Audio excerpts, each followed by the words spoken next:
सत्ता में अब बात उन लोगों की जिन्होंने वैसे तो खुद मजहब के नाम पर देश के मुस्लिमों को डराने वाली दुकानें खोल रखी हैं, जो हमेशा अपने पास एक विक्टिम कार्ड तैयार रखते हैं और ये प्रोपेगेंडा फैलाते हैं कि उनके साथ भेदभाव किया जा रहा है, उनके हक छीने जा रहे हैं। लेकिन यही लोग अब कैसे अपने ही समुदाय में शामिल मुसलमानों पर जुल्म ढा रहे हैं, उनके साथ भेदभाव वाली लकीर खींच रहे हैं, इसका दर्द आज अहमदिया मुसलमानों से पूछने की जरूरत है।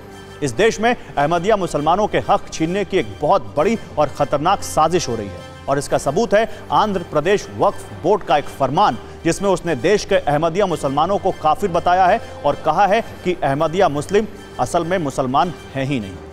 यानी अहमदिया मुसलमानों के प्रति अब तक जो जहरीली सोच कई इस्लामिक देशों में देखने को मिलती थी, अब वो हिंदुस्तान तक पहुंच गई है। हालांकि अहमदिया मुस्लिमों के हक पर डाका डालने की ये साजिश कामयाब हो पाएगी ऐसा लगता नहीं है, क्योंकि अहमदिया समुदाय की मांग पर अब केंद्र सरकार भी इस पूरे मामले में एक्शन मोड में आ चुकी है और उसने आंध्र प्रदेश के वक्फ बोर्ड को जमकर फटकार लगाई है और उसकी जमकर धुलाई की है। आंध्र वक्फ बोर्ड ने अपने फरमान में बताया था कि अहमदिया मुस्लिमों को काफिर घोषित किया जाता है। जवाब में केंद्र सरकार ने कहा है कि वक्फ बोर्ड को ऐसा करने का कोई भी संवैधानिक और न्यायिक अधिकार नहीं है। आंध्र वक्फ बोर्ड ने कहा था कि अहमदिया मुस्लिमों को मुसलमान नहीं माना जाएगा, लेकिन केंद्र ने कहा है कि अहमदिया मुसलमानों को काफिर घोषित करना गैर कानूनी है और इस देश में अहमदिया मुस्लिमों के साथ अन्याय किसी भी हाल में बर्दाश्त नहीं किया जाएगा। हालांकि केंद्र के इस दखल पर भारत के अहम मुस्लिम संगठन जमीयत उलेमाए हिंद ने ऐतराज जताते हुए आंध्र प्रदेश वक्फ बोर्ड के प्रस्ताव का समर्थन किया। इसलिए आज ये सवाल पूछना जरूरी है कि आखिर अहमदिया मुस्लिमों पर इस तरह के नफरत भरे कैंपेन की वजह क्या है।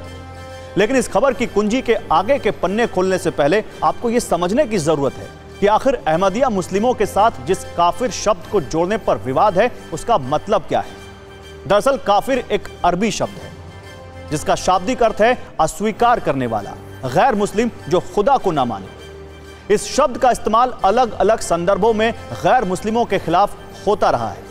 सबसे ज्यादा हैरानी की बात तो यह है कि करीब 11 साल पहले 2012 में भी आंध्र प्रदेश स्टेट वक्फ बोर्ड ने ऐसा ही प्रस्ताव पास किया था, जिसमें अहमदिया समुदाय को गैर मुस्लिम घोषित कर दिया गया था।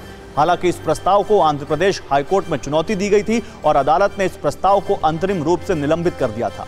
बावजूद इसके आंध्र प्रदेश वक्फ बोर्ड ने अहमदिया मुस्लिमों को लेकर फिर से नया फरमान जारी कर दिया, लेकिन इस बार उसे फटकार केंद्र सरकार की ओर से लगाई गई है। इस पर अहमदिया मुस्लिमों ने केंद्र को शुक्रिया भी कहा है। हम आपको सबसे पहले इस पर एक न्यूज रील दिखाते हैं, फिर बताएंगे कि आखिर अहमदिया मुस्लिमों को उनके ही समुदाय के लोग काफिर कहकर भेदभाव के तराजू में क्यों तौल रहे हैं।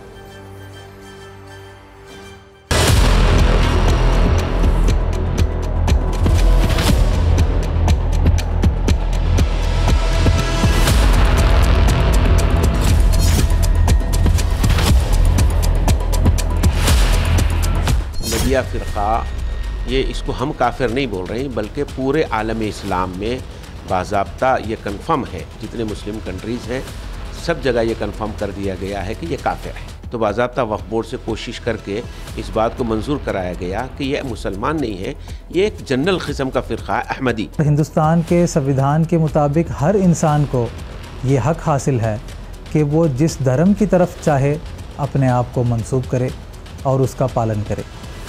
बावजूद इसके बाज़ मुस्लिम तंजीमों और वक्फ बोर्ड की तरफ से जमात अहमदिया मुस्लिमा के मजहबी हुकूक को छीनने की कार्रवाई की जाती है।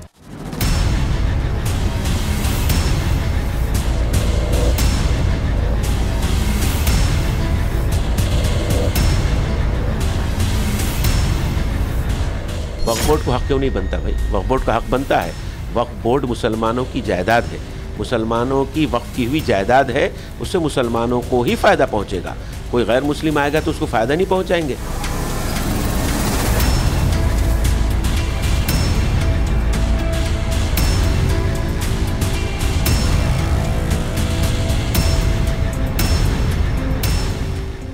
कोई भी प्रदेश का वक्फ बोर्ड कानून जो बनाया गया है देश की संसद द्वारा, उसकी परिधि में ही काम कर सकता है। किसी भी वक्फ बोर्ड को एक्ट ऑफ पार्लियामेंट ये अधिकार नहीं देता कि वो किसी भी व्यक्ति या समुदाय को समाज से निष्कासित करे।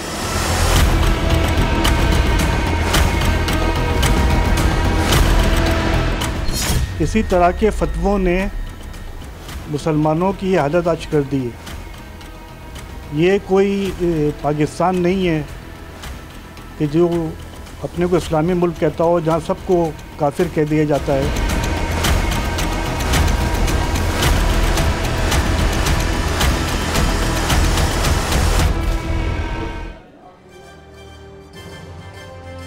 अब हम सत्ता की कुंजी में आपको बताते हैं कि आखिर दुनिया के कई इस्लामिक देशों में अहमदिया मुस्लिमों को काफिर क्यों कहा जाता है और कैसे नफरत से भरी इस सोच का प्रचार प्रसार भारत में भी किया जा रहा है। दरअसल इस्लाम धर्म में मुसलमानों की दो श्रेणियां होती हैं, जिनमें एक शिया और दूसरी सुन्नी। अहमदिया मुस्लिम सुन्नी मुसलमानों की एक उपजाति है। लेकिन यहाँ गौर करने वाली बात यह है कि अहमदिया मुस्लिम खुद को मुस्लिम तो मानते हैं, लेकिन वो मोहम्मद साहब को आखिरी पैगंबर नहीं मानते।